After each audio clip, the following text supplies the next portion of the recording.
नमस्कार दोस्तों। तो कैसे हैं आप लोग। आज हम इस वीडियो में बात करने वाले हैं अल्कोहल कप कप सिरप के बारे में।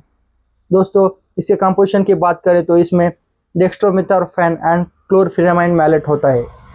दोस्तों, इसके कॉस्ट के बारे में बात करें तो ये 80 रुपीज़ का 100 ml का सिरप मिल जाएगा। दोस्तों, इसके यूजेस के बारे में बात करें तो आपको सूखी खांसी हुई हो, आपको बलगम वाली खांसी हो, आपको किसी भी प्रकार की खांसी हुई है तो आप इसका इस्तेमाल कर सकते हो। दोस्तों, इसके अलावा आपके गले में खराश हुई है तो भी इसका इस्तेमाल कर सकते हो।